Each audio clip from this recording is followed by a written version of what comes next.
Metric পরীক্ষায় পৃষ্ঠকালি এবং আয়তন তোমাদের ম্যাথসের যে চ্যাপ্টার রয়েছে 13 নম্বর অধ্যায়, সেই 13 নম্বর অধ্যায় থেকে 5 নম্বরের জন্য একটি অঙ্ক তোমাদের প্রত্যেক পরীক্ষায় আসে এবং এইবারও একটি অঙ্ক তোমাদের এই চ্যাপ্টার থেকে আসবে।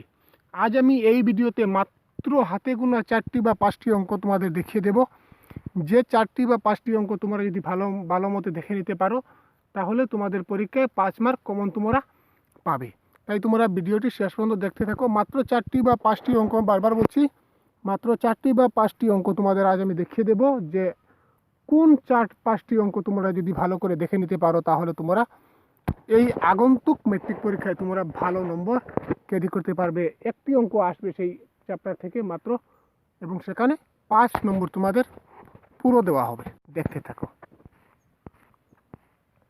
তো প্রথমে আমরা ডাইরেক্ট চলে যাচ্ছি 13.1 যে চ্যাপ্টারটি রয়েছে 287। তোমরা বইয়ের পেজ নম্বরের সঙ্গে মিলিয়ে নাও। তো 287 পেজে তোমাদের যে 13.1 যে অঙ্কটি রয়েছে, একটি ফাঁফা বেলনের এক মাথায় একটি ফাঁফা অর্ধগোলক বসিয়ে একটি পাত্র তৈরি করা হলো। অর্ধগোলকটির ব্যাস 14 সেন্টিমিটার এবং সম্পূর্ণ পাত্রটির উচ্চতা 13 সেন্টিমিটার। পাত্রটির ভেতর দিকের পৃষ্ঠকালি নির্ণয় করো। এই যে 2 নম্বর অঙ্কটি সবচেয়ে বেশি ইম্পর্ট্যান্ট। সেই 2 নম্বর অঙ্কটি গেল। তারপর 3 নম্বর যে অঙ্কটি, 3.5 সেন্টিমিটার ব্যাসার্ধযুক্ত একটি শঙ্কুকে সমব্যাসার্ধের একটি অর্ধগোলকের উপর বসিয়ে একটি খেলনা তৈরি করা হলো। যদি খেলনাটির মোট উচ্চতা 15.5 সেন্টিমিটার হয় তবে উহার সম্পূর্ণ পৃষ্ঠকালি নির্ণয় করো। এই যে 3 নম্বর অঙ্কটি, এই 2 নম্বর এবং 3 নম্বর অঙ্কটি তোমরা ভালো করে দেখবে। তারপর তোমরা দেখবে 7 নম্বর যে অঙ্কটি রয়েছে, একটি তাঁবুর আকৃতি এমন যেন একটি বেলনের উপর একটি শঙ্কু বসিয়ে রাখা হয়েছে। যদি বেলন অংশের উচ্চতা এবং ব্যাস ক্রমে 2.1 মিটার এবং 4 মিটার এবং শঙ্কুটির তির্যক উচ্চতা 2.8 মিটার হয় তবে তাঁবুটি বানাতে ব্যবহৃত ক্যানভাসের কালি নির্ণয় করো।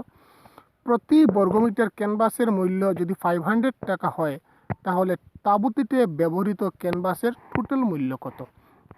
তো তার পরবর্তীতে আরেকটি অঙ্ক, যেমন সবচেয়ে বেশি ইম্পর্টেন্ট যেটি।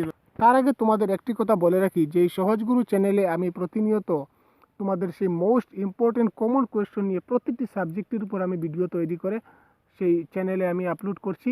তাই তোমরা চ্যানেলটি যদি এখনই সাবস্ক্রাইব করে না থাকো তাহলে এখনই সাবস্ক্রাইব করে দাও।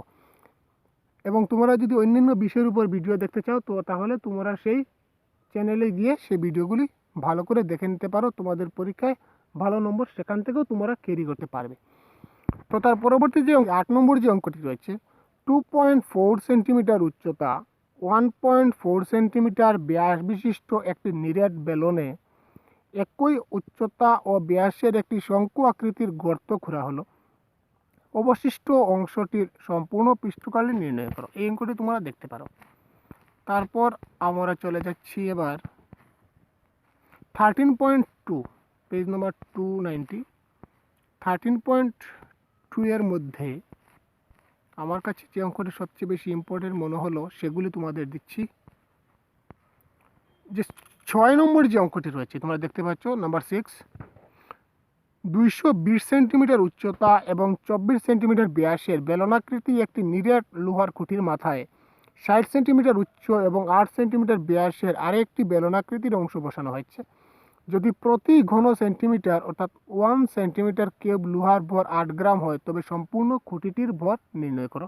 সেখানে ফাই ইকুয়াল টু 3.14 দেওয়া আছে, 3.14 দেওয়া আছে। তোমরা ফাইয়ের মান যদি 3.14 পরীক্ষায় দেওয়া না থাকে তখন তোমরা ফাইয়ের মান 22/7 হিসাবে তোমরা করতে পারো। তারপর 7 নম্বর যে অঙ্কটি রয়েছে, 120 সেন্টিমিটার উচ্চ এবং 60 সেন্টিমিটার ব্যাসার্ধ বিশিষ্ট লম্ববৃত্তীয় শঙ্কু 60 সেন্টিমিটার ব্যাসার্ধের একটি অর্ধগোলকের উপর স্থাপিত হয়। যে নিরেট বস্তুটি গঠিত হলো তা জলপূর্ণ একটি লম্ববৃত্তীয় বেলনের উপর উলম্বভাবে রাখা হলো যাতে এটি বেলুনের তলা স্পর্শ করে থাকে।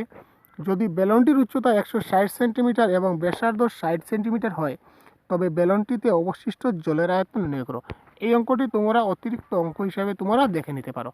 এই মাত্র কয়েকটি অঙ্ক আজ আমি তোমাদের দিলাম। এই অঙ্কগুলি ভালো করে তোমরা প্র্যাকটিস করে পরীক্ষা হলে যাবে, তাহলে যে কোনো একটি অঙ্ক তোমাদের পরীক্ষায় কমন পড়বে। ধন্যবাদ।